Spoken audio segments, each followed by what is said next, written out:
আমি এই দুটি ভিডিও একে একে প্লে করে আপনাদের দেখাচ্ছি, আপনারা একটু মনোযোগ সহকারে দেখবেন। হাই গাইস, আজ আমরা মোবাইল দিয়ে professional crystal clear voice record করা যায়। হাই গাইস, আজ আমরা দেখব কিভাবে মোবাইল দিয়ে crystal clear professional voice record করা যায়।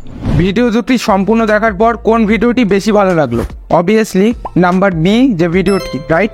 ঠিক এইভাবেই আপনার ভিডিও যতই ভালো হোক না কেন, যদি ভিডিওতে ভয়েস কোয়ালিটি খুবই খারাপ হয় তাহলে সেই ভিডিও অডিয়েন্স স্কিপ করে চলে যাবে। প্রফেশনাল ভয়েস কোয়ালিটি পাওয়ার জন্য আপনাদের এই চারটি বিষয় স্টেপ বাই স্টেপ ফলো করে যেতে হবে।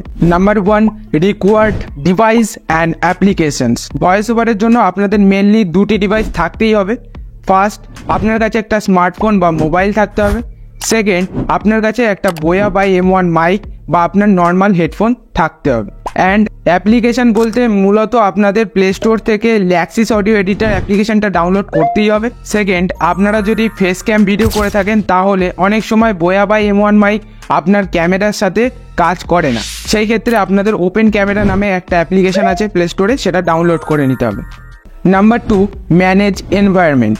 যতই ভয়েস এডিটিংয়ের থ্রু নয়েজ রিডিউস করা যাক না কেন, ওইভাবে নয়েজ রিডিউস করা মোটেই ভালো নয়, তাতে আপনার যে ভয়েস কোয়ালিটি আছে সেটা নষ্ট হয়ে যায়। তাই সব সময় ভয়েস রেকর্ডিংয়ের সময় আপনার এনভায়রনমেন্টের দিকে একটু বিশেষভাবে নজর দিতে হবে। প্রথমত, আপনি যেখানেই ভয়েস রেকর্ড করুন না কেন সেই জায়গাটি নির্জন বা নিস্তব্ধ থাকতে হবে। যদি আপনি ঘরে বসেও ভয়েস রেকর্ড করেন তাহলে সেই ক্ষেত্রে আপনার সেই ঘরের জানলা দরজা বন্ধ রাখতে হবে, তার সাথে যে নয়েজ প্রডিউসিং ডিভাইসগুলো আছে সেগুলোকে অফ রাখতে হবে। এছাড়াও আরও এক্সটার্নাল নয়েজ কমানোর জন্য আপনারা ভোরে উঠে ভয়েস রেকর্ড করতে পারেন, তাতে আমাদের কিন্তু এনার্জিটা ফুল থাকে অ্যান্ড ভয়েস কোয়ালিটি কিন্তু যথেষ্ট ভালো আসে। এখানে অনেকেই বলবে রাতেও তো ভয়েস ওভার করা যায়, বাট রাতে যদি আপনি করতে যান তখন কিন্তু আপনাদের যে এনার্জি লেভেলটা আছে সেটা অনেকটা পরিমাণে ডাউন থাকে, তার জন্য আমাদের যে বেস্ট ভয়েস কোয়ালিটিটা সেটা বেরায় না। তাছাড়াও আমার মতো যারা গ্রামে থাকে তারা রাতে যদি ভয়েস ওভার করে তাহলে তাদের অজান্তেই সেই ভয়েসের মধ্যে ঝিঝি পোকা, ঘুঘরুর ডাক চলে আসে, যা শুনতে প্রচণ্ড বিরক্তিকর। তাই আমি পার্সোনালি ভাবে সকালটাকেই বেশি রেফার করি। নেক্সট, ঘরের ভিতরে ভয়েস রেকর্ড করলে আর একটা সমস্যা আমাদের বেশিরভাগ ফেস করতে হয়, সেটা হচ্ছে ইকো প্রবলেম। তো ইকো প্রবলেম রিডিউস করার জন্য আপনার ঘরের দেওয়ালে বেশি করে পর্দা কাপড় ইউজ করুন অ্যান্ড ঘরের ভিতরে বেশি পরিমাণে ফার্নিচার রাখুন, যাতে এই ইকোটা যথেষ্ট পরিমাণে রিডিউস হয়। Number 3, maintain manner of speaking. আপনি যত ভালোই ভয়েস রেকর্ড করুন না কেন, যদি আপনার কথা বলার ভঙ্গি ঠিকঠাক না হয় তাহলে সেই ভয়েস কখনোই বেস্ট ভয়েস হতে পারে না। স্টার্টিংয়ে কথা বলার প্রসেস শেখার জন্য আপনারা আপনার ক্যাটাগরির টপ ক্রিয়েটারদের ভিডিও বেশি করে দেখবেন, তাতে আপনার কথা বলার একটা ধারণা তৈরি হবে। বাট কখনোই সেই তাদের মতো পুরোপুরি কপি করে কথা বলার চেষ্টা করবেন না, কারণ গড সবাইকে ডিফারেন্ট ভয়েস দিয়ে পাঠিয়েছে। তো আপনার ভয়েসে আপনি কথা বলার চেষ্টা করবেন, এভাবেই আপনারা কথা বলার প্রসেস অনেকটা পরিমাণে শিখবেন। তার সাথে মিসস্পেলিং ওয়ার্ড অ্যান্ড এক কথা বারবার বলা, যেমন বাংলায় অনেকে বলে ঠিক আছে ঠিক আছে, এই ধরনের ওয়ার্ডগুলো অ্যাভয়েড করার চেষ্টা করবেন। এই পয়েন্টের লাস্ট টিপস, আপনারা বেশি না ভেবে জাস্ট 50+ ভিডিওস ক্রিয়েট করতে থাকুন, তাতে করে আপনার কথা বলার যে ভঙ্গি আছে সেটা অটোমেটিক্যালি চেঞ্জ হয়ে যাবে।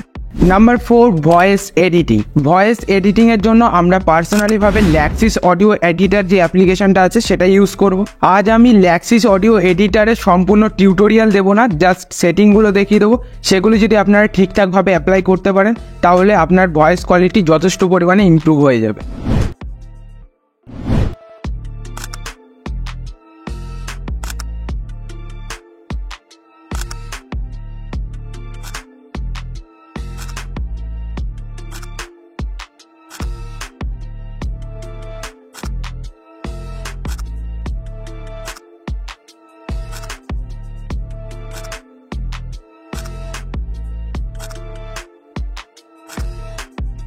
যারা এতটা পর্যন্ত ভিডিও দেখছে তাদের জন্য একটা এক্সট্রা এআই টুল আমি শেয়ার করতে চাই, যার নাম অ্যাডোব ব্রডকাস্ট।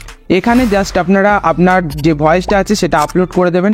আপলোড করার পর জাস্ট 1 ক্লিকে আপনার ভয়েস থেকে সমস্ত রকম নয়েজ রিডিউস হয়ে যাবে অ্যান্ড ভয়েস কোয়ালিটি যথেষ্ট পরিমাণে আপডেট হয়ে যাবে। Thanks for watching, have a good day, tata, by.